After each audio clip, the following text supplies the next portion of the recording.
Welcome to Keeping It Real. As I promised, as I say that I was gonna give you a little insight of battalion lifestyle, and this is just my experience. Yeah. So I finished training. Happy that I finished training, and I'm looking forward to arrive at unit. So um, I think I get a little time off, like 2 weeks off after training, and then allowing my stuff to get shipped down to my unit. So somewhere down in Hampshire, and yeah, it was a really good experience. Really, really good experience. Um, so arrive at unit, and then I was assigned to C Company at that time. But C Company was deployed out in Kosovo, so I get introduced to how what regimental lifestyle is like. So anytime you hear me say regimental or battalion lifestyle or unit, it's the same thing. It's just army terms of same things. Okay, so so I'll get to battalion. Happy, buzzing, happy to meet other people. It was it felt a little bit strange, like you're walking into a dungeons, and if full of motivated people doing fitness, people learning, just so many things happening. You got A Company, B Company, C Company, D Company, and then headquarters company, and yeah, and every platoon, it seems like they just do everything's a little bit different because they run under a different command structure, but the output of the work will be the same, if you know what I mean. So yeah, it was, getting used to that. So we went on I think me and a few others that just turned up to unit, we went on a course. Basically, it's just basically like a unit orientation course, and you have to pass that course in order for your pay to go up. Yeah, so knowing me, motivated, I want to get the course done as soon as possible. So they give us some dates, and they said which one suitable, and we jump on. I think I jump on the earliest. I can't remember about the others, but I remember jumping on the earliest course. Get that done. So it was just learning about different weapon systems that the unit uses. Also, radio systems, so different type of radios that's within the unit. Also, and vehicle platforms and different type of vehicle platforms. Also, learn about. So you learn how to drive a tank. You learn how to drive a Land Rover. Learn how to drive a different types of tanks as well, like not main battle tank, but infantry fighting vehicles. So IFVs, and some few other things in between as well. Can't remember everything, but it was such a long time. But yeah, get to finish that. Then I went straight on to pre-deployment training in order for me to then get out to Kosovo. So basically getting ready for Kosovo. So we went through a riot training, went into instinctive shooting training, different range packages. It was really well put together. How to look out for IEDs, any sort of bombs and explosive, getting the working dogs out, doing all of that, doing strike operations, you know what I mean? And we were just practicing, rehearsing these and see that, make sure that we're good enough to get out there. So past all of that, the pre-deployment training. But whilst I was doing pre-deployment training, during the evenings I will be going out. So go clubbing, have a few drinks, meet the local community, see what the local community is like, going into different cities, but at that time I didn't have a car, so I was just relying on other people. I mean, if they were going to the shop, yeah, I want to go to the shop just for the ride, just to get out of camp and see what's around us, and that was, I wouldn't trade that for anything else, because yeah, the clubbing life was really good back then. compared to now. Probably because I get a little bit older now. It's like, oh yeah, you know what I mean. What I was thinking, why would I want to go clubbing here now? You know what I mean. But yeah, we change, as we get older. So, then I get deployed to Kosovo. I can't remember if I went out by military planes or by military plane. Can't remember, and I can't remember when I land and what airport I land. Also in Kosovo, and then getting. I think we got picked up in a bus. It was a bus we got picked up in. I remember that for sure. And the curtain was all drawn, and we get transported, get escorted because we'll have like some security. We go through a little convoy of getting escorted to our unit base. At the time, I think it was Peninsula Line in Pristina. And yeah, it was a really good experience. But one thing I remember when we were traveling, when I look outside, I could see that the lakes were frozen. People were just like on top of the lake doing all sorts. Some people were fishing, like boring holes into the lake, into the ice, and yeah, just doing fishing there. People playing, kids playing on top of the lake. That's how frozen it is, and how cold it was in that country. So it was fascinating because me coming from Jamaica, traveling, experiencing new culture was like a new thing for me, and I was looking forward to it. And I always want to travel and experience in new cultures. You know what I mean? Especially working out into Eastern Europe side. So yeah, that was a really good. And close to us, we had like I think it was Bosnia. You can drive from there, go to Italy, stuff like that. There's so many things we could have done there, because I was just hearing different stories of people traveling, experiencing this and all that, and I always wanted to go and see what it's like there. And also, when I went to that camp, also we moved to another camp called Zulu 45. That's like a small old base. It's like a checkpoint camp, as you say, like can quickly deploy to anywhere we need to, apart from the main base. So they kind of spread it out in that sense. And instead of having just one big major camp and everyone stuck there, just in case if something gone off, then it's like it's not all of us, all of that manpower get taken out as one, so to speak. So yeah, that's a little bit of detail of how Kosovo was set out.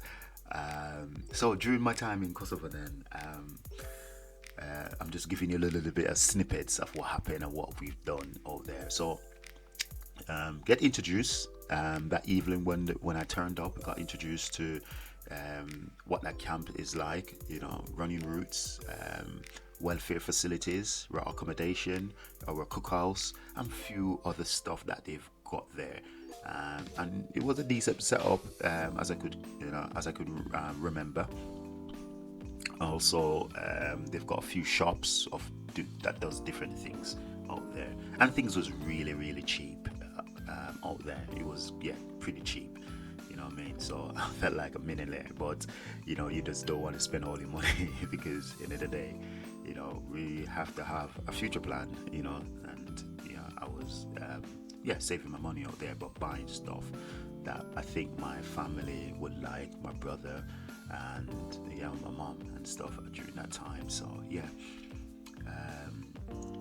so wake up the following morning, went to the cookhouse, had breakfast.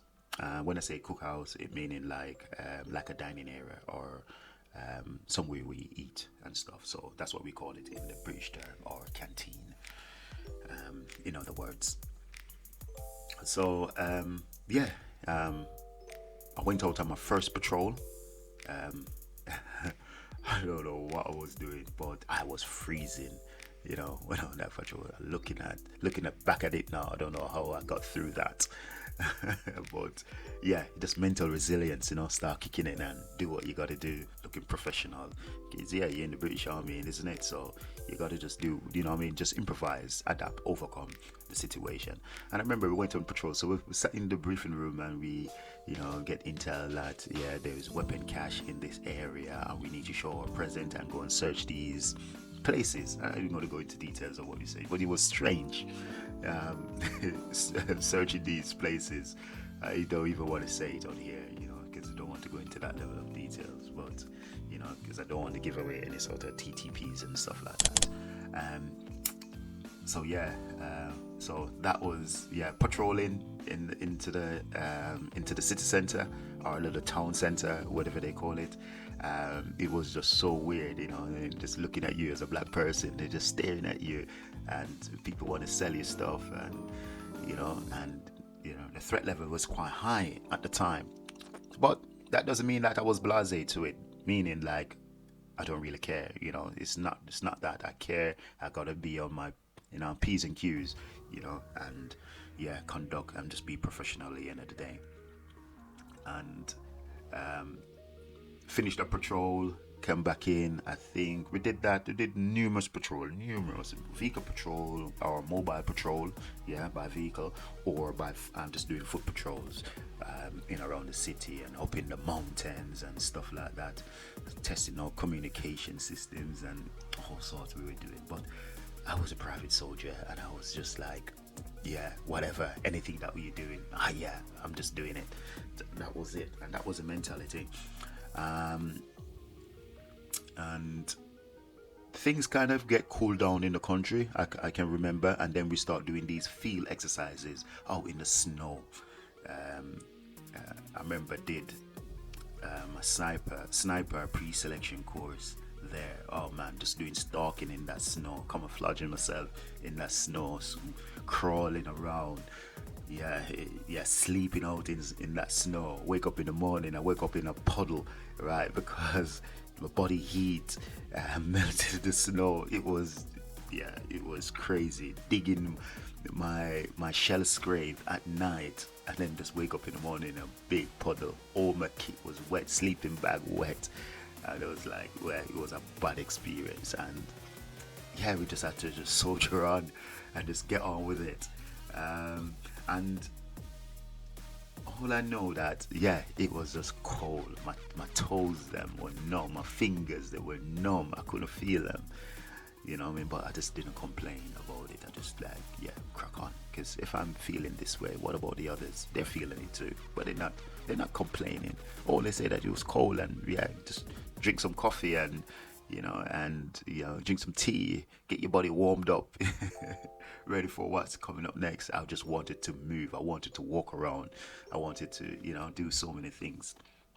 And then finish that. Then we went on ranges where we fire all different type of weapon system, whether it's machine guns, individual weapons like your personal weapons, foreign nation weapons. We were just doing a lot, doing a lot of shooting, and that was a great experience as well. I loved it.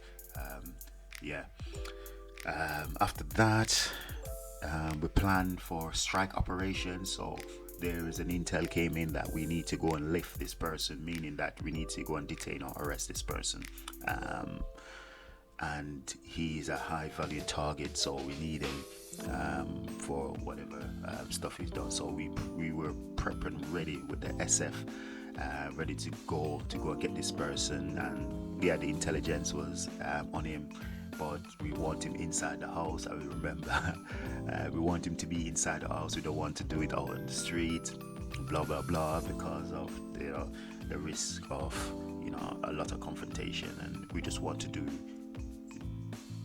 it more discreetly, and and that's what the British Army is very good at. So I can't remember how that operation went, but I remember a few times we said, he's in, yes, get ready to go, and we got ready, and we go through the front gate, drive through, and then they said, no, switch it off, and we have to turn back. He's out of the house again. It was on and off like that. But finished that. I could remember when we were in that Peninsula line, and also other bases around. Also, some of them I'm not going to really get into. because I don't want to drag certain people's memory and certain people hear this and then like start up a different thing. So yeah, I won't, because it would just lead me to calling names, and I just don't want to call names on this little podcast here going on.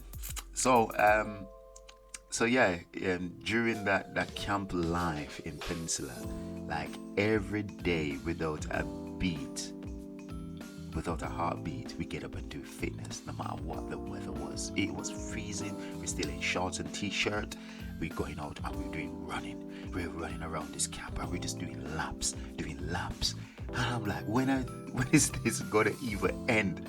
And I remember this guy, don't want to call his name either, and he always, you're young, you should be at the front. It's an embarrassment, you know what I mean? I'm like, I can't breathe. It's that cold. I can't breathe. You know what I mean? And plus I had a flu at that time. So just imagine. But I was relentless. I just not giving in. I still keep up with the pack. Sometimes I would drop back, and he's like, "Why are you dropping back?" And that's why it always caught on to me. Like, you need to get over it. And I'm trying to explain to him like I've got a flu, but he didn't care. He didn't care how I feel. He don't care if you're sick. Yeah, go sick. Why are you on the run? You know what I mean? I'm like, I don't want to miss out on anything. I just want to just be there and just keep doing. So yeah, I remember he just beasted me. And when I look back, all of those little things that I've been through, that's what put me in this position to join a different unit, which is more of a higher tier than them. No, we can look back and call them hats or show off in them, but no, I'm humble. I don't really show off, because now when I see him, he just always, if I see him, I think he heard that I joined another unit and doing well for myself, and he always remembered me as who I am, and always smiling and never seemed to take anything serious because I always have a smile on my face no matter how rough or bad the time is. But that was just my persona. That's just my character. I just can't change it for anyone. That's just me. You know what I mean? Because why should I stress myself? Why should I cry over certain things? You know what I mean? Because whatever he done, he just made me a better soldier than him, and that's the fact of it. And yeah, it just create that more resilience in me to just like, just have that pursuit of excellence at all given time. So yeah, and then after that, I think there's a few of us went back to the UK for courses. I think it was an opportunity came up who want their driver's license, and I'm like, hell yeah, I put my hand up, yeah, I'm going for that. And I went back to the UK. They give me a 2-week crash course. Boom, passed that, get my Cat B driver's license, and then another opportunity come up to get my truck license. They think I'm going back to Kosovo. I put my name down, but guess what? They sent me back to Kosovo. And then a few months later after that, I think it was during the summer period, same opportunity come again. And yeah, I had everything done, my medical done for my truck license. And then I went and did my truck license. And then promotion courses comes up, put my name down for it. So I want to do that course, don't care. I was keen, I was ready. And they say that you see that queue out there, go and join it. There's a lot of people out here waiting. People who've been waiting for years and didn't get the opportunity to go on these course. And I'm like, okay, no worries, join the queue. But that doesn't mean like I've switched my brain off. You know what I mean? I still ask. You know what I mean? I want to do something. So they sent me to support company, and moved from C company, I went to support company. Support company meant to be, you got to be senior. You got to be in the army for a number of years. Yeah, you got to be able to articulate yourself. You got to be able to work independently. You got to be able to, be reliable. And a lot more comes with it. A lot of responsibility and being a support company, because you tend to talk to hierarchy when you're delivering any sort of action or conduct any sort of action out on the ground, whether if it's on operation or during peacetime.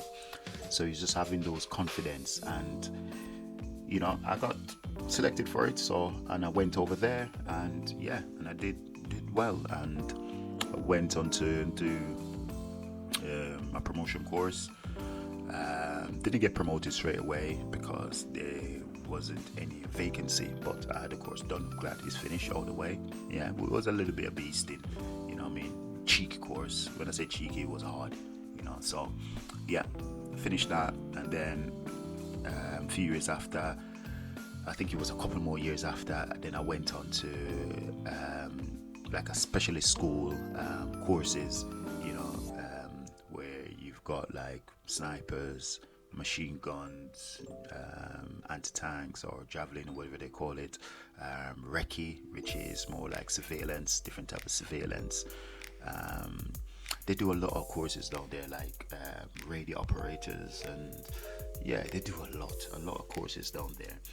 Or and also finish that, then you have to go down to do your Brecken courses, you know, down in Wales, you know, junior Brecken and senior Brecken courses.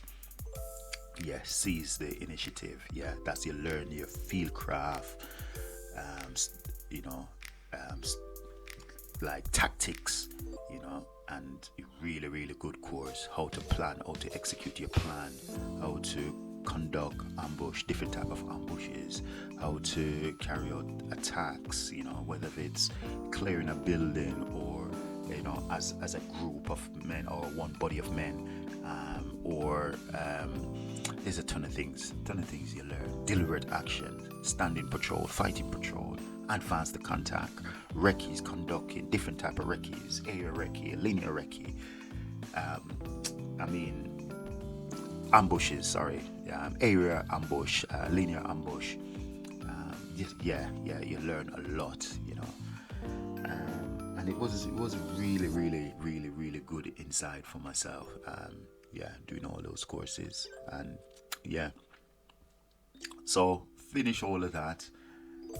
Well, during the midst of all of that, it was deployment, and these deployment now, it was more heading into our new generation. So all these old and bold people, they're sitting in command now, you know, because all their Kosovo days is done. So there's a new breed of us, is going to look forward to get deployed to Iraq, and we've done a number of operations out in Iraq, and done 2 tours of Iraq.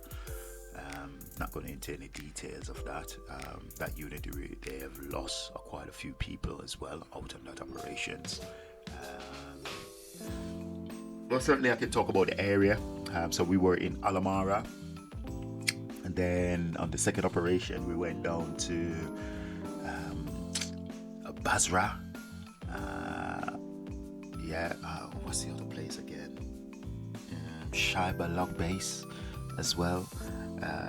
We went to a few places out in Iraq, and trust me, all of those cities has got a different